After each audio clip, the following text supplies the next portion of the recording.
أعوذ بالله من الشيطان الرجيم بسم الله الرحمن الرحيم تتجافى جنوبهم عن المضاجع يدعون ربهم خوفا وطمعا ومما رزقناهم ينفقون. سورة السجدہ 16 نمبر آیات. بدې 16 نمبر آیات کې هم دغه د مؤمنانو صفاتونه او علامات ذکر کیږي او د هغوی لپاره خوشخبریانې ذکر کیږي.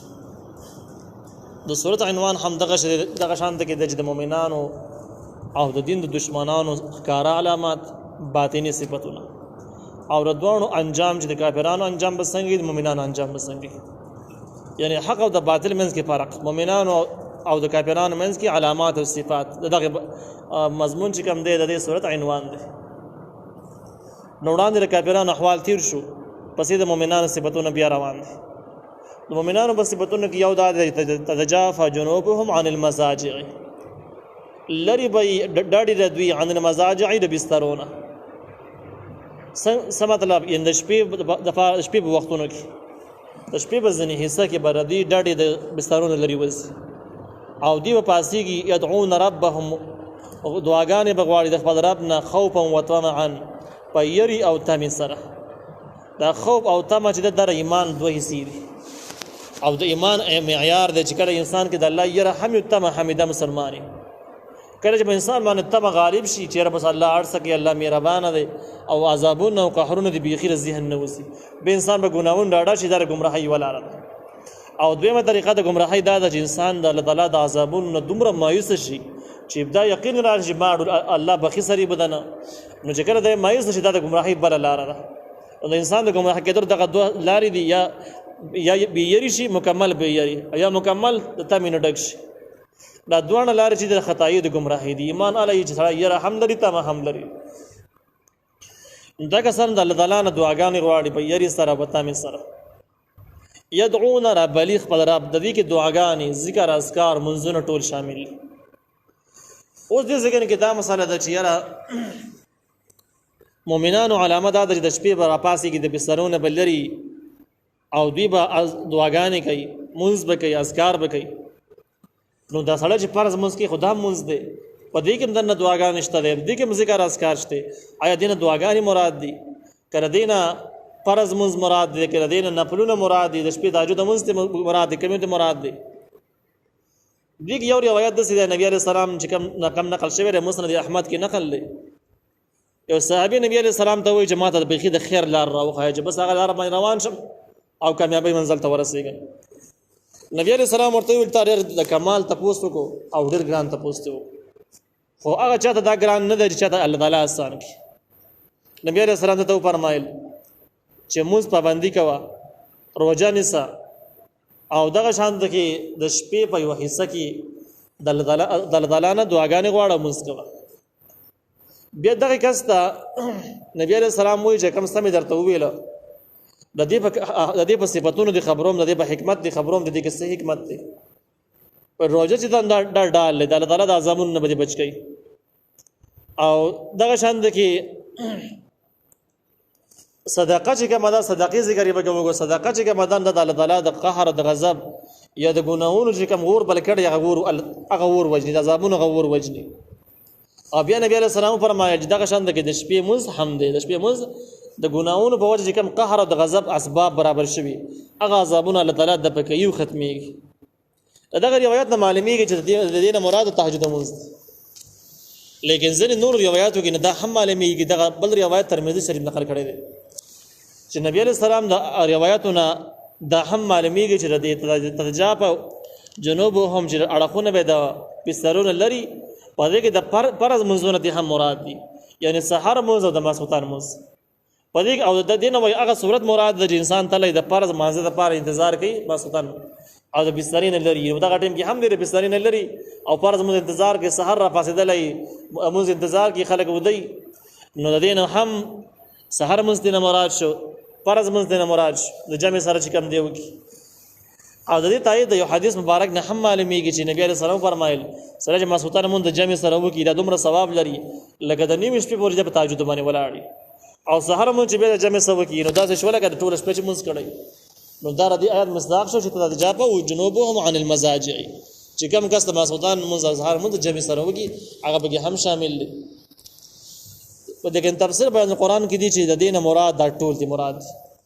شپې تهجد منځ ته مراد دي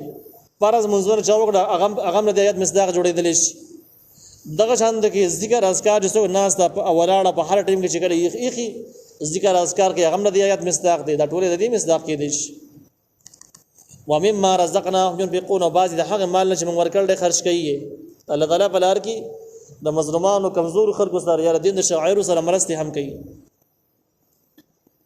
الله تعالی فلا تعلم نفس ما اخفي لهم من قرة اعين نو بیا نه دی معلوم هیڅ یو کس ته هغه څه چې پټ ساتل شوی دی د دوی لپاره د یخوالي د سترګینه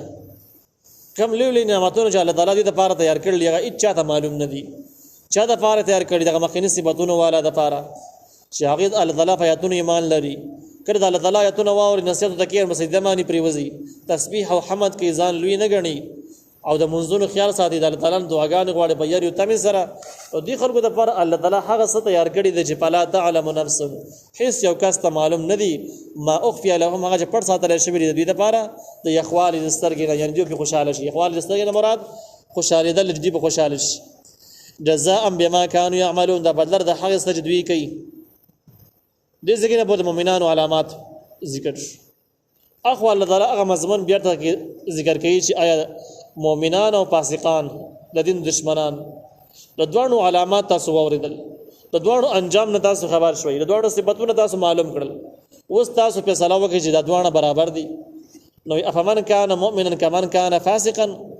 آیا دې هغه سوچ وی مؤمن دا کې دې شي په شان د هغه چې وی فاسق لا یستوون اس کلم برابر نه دي نو دا د دې ټول سبقونو خلاصه د ذکر کړه وته چې مؤمن او فاسق چرته هم برابر نه دي کوم چې د مغربي طرز جمهوریت کې مسؤل دي هغه شان مسله د اسلام نه ده د مؤمن ځان له صفاتونه دي ځان له بشارتونه خوشخبریان لري ځان له حکمونه لري او فاسق او دین دشمن ځان له شي دي دا یو لیول خلک نه دي. اما الذين هغه کسان امنو چې ایمان راوړل او عمل الصالحات او عملونه کوي نیک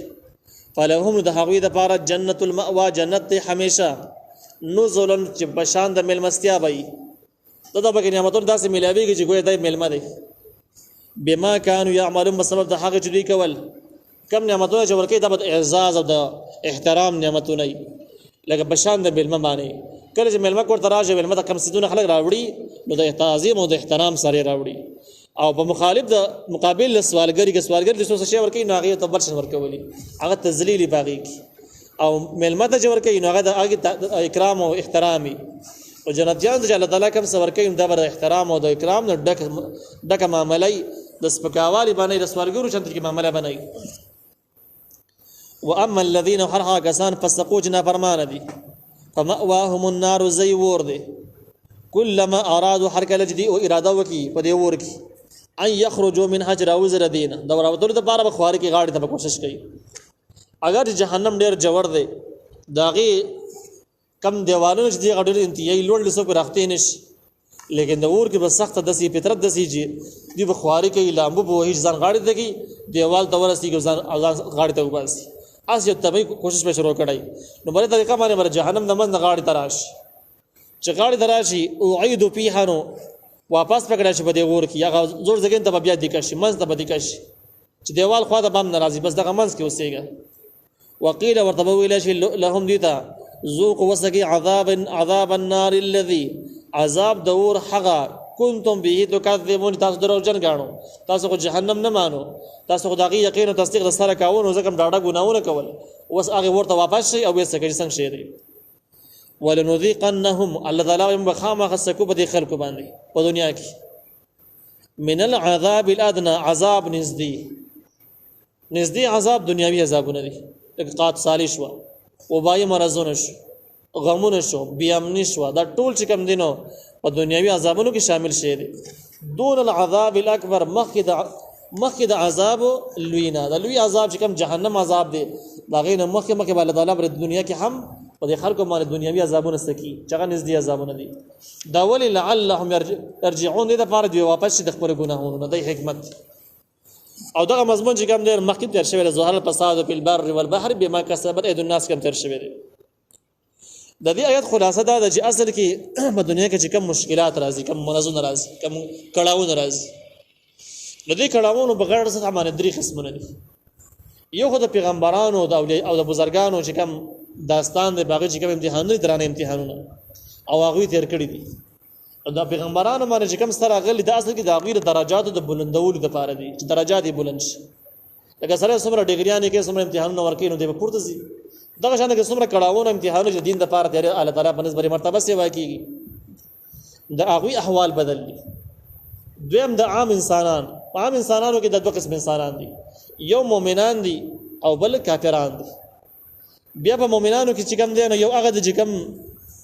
د ځینې کوتاهو شکار شي په وخت او مشکلات پیدا شي، او ځینې هغه د جګه مستقیل د ګناهونو شکار دي. اگر چې مسلمانان دي خو د ګناهونه پیشه ګرځېدلي ده. نو په مسلمانانو کې چې کوم دي نو او مؤمنانو کې چې کوم ګناهونه د دوی نه وشي، د هغې په وجه باندې دنیوي مشکلات دوی ته پیدا شي، د مرض په صورت کې، د قاصالۍ په صورت کې، د غربت په صورت کې، او بل مشکلات په صورت کې. او د الله تعالی دې لپاره به د من راولي لعلهم يرجعون چې د خپل ګناه نه واپس شي. دې لپاره کې دغه شان د کې په مؤمنانو باندې کله کله بغیر د ګناهونو نه هم الله تعالی امتحان راوړي، او دغه امتحان هم دې لپاره چې د مرتبه سي واجب ګناهونه او درجات بلند شي. په دې وجه باندې په اقرام مسلم کې دې باره کې ډېر روایت شته. نبی علیہ السلام فرمایل چې کله مؤمن مسلمان ته د ژوند په سر دړ پتیر شنو د یو کال ګناهونه په معاف کیږي، او که ګناهونه نه نو باغې سامانه درجات بلنديږي. لیکن دغه په مقابل کې هغه خلک چې ګناهونه کوي او غیر ورسته عذاب راشي،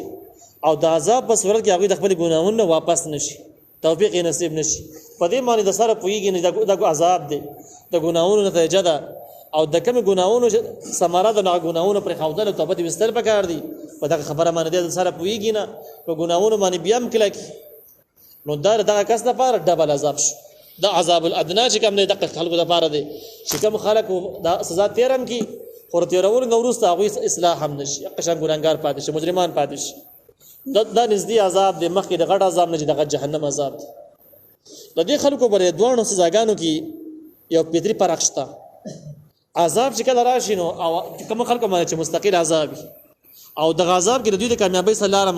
لار او درک معلوم نشي، نو دغه عذاب علامه بدای چې کس په عذاب هم تیري،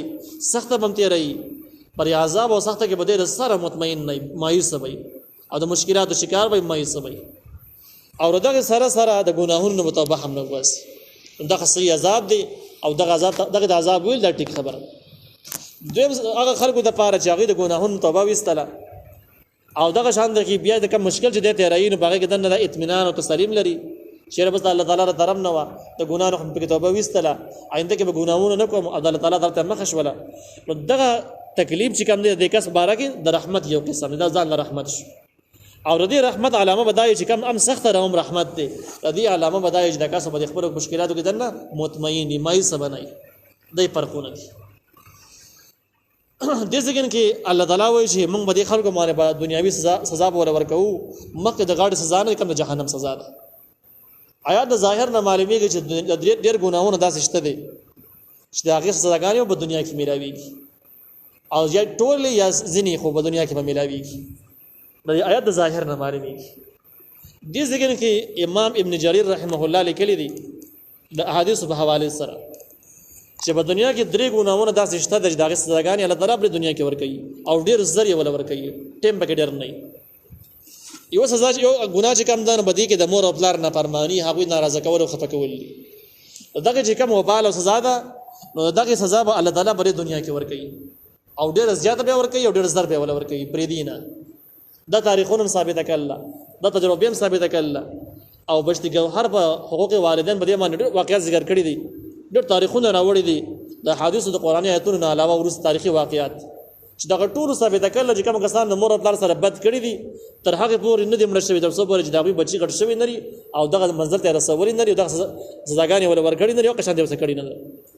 نو امام ابن جریر رحمه الله وایي چې د هغه ګناهونو کې د چې کوم ګناهونه انتقام الله تعالی په دنیا کې اخلي، ډېر ځای اخلي. دویم قسم ګناه دا ده د باطل سره ودرېدل ښکاره په ښکاره باندې، یعنی بخکاره په نارو سره او په جنډو سره د باطل په سب کې ودرېدل، دا وی هغه سزا راځي د انتقام الله تعالی پر دنیا کې اخلي. دا امام ابن جرير لیکلی دی او بدغه الفاظ باندې تفسیر مال ابن قرآن هم نقل کړی دی. دریم نمبر د ظالم سره مرسته کول او ظالم سره تعاون کول که په هر صورت باندې شي په هر طریقه باندې چې ظالم سره مرسته کول دا هغه سزا د الله تعالی پر د انتقام پر دنیا باندې خامخا اخلي لازم به اخلي ډېر ضرب اخلي. او دغه تایید د یو حدیث مبارک نه دسم کیږي من اعان ظالما سلط الله عليه قبل موته چا چې ظالم مرسته وکړه الله تعالی به دغه ظالم په دې سړي باندې مسلط کوي قبل موته مخکې د مرګ د دې سړي نه چې دې مړ نه دغه نه مخکې الله تعالی دغه ظالم په دې مسلط کوي او هغه سزاګانې بدل ورکوي چې کوم نور لور کړی دي او دې وسره مرسته کوي. او څو پورې دغه ظالم په دې مسلط شوی نه به دا ظالم مړ کیږي نه چې چا مرسته کوي نه به دا مړ کیږي دا دوه به یي تر څو پورې دغه سخت تیری کې دغه ظالم په خېلو به وکي او دغه انتقام چې الله تعالی واخلي ظالم په لاس دې واخلي دغه نه بعد به دې مرګ واست راځي. نو امام ابن جرير رحمه الله وجه د درې ګناونه دستی دي چې د انتقام په دنیا کې بيخي یقیني د خامخا الله تعالی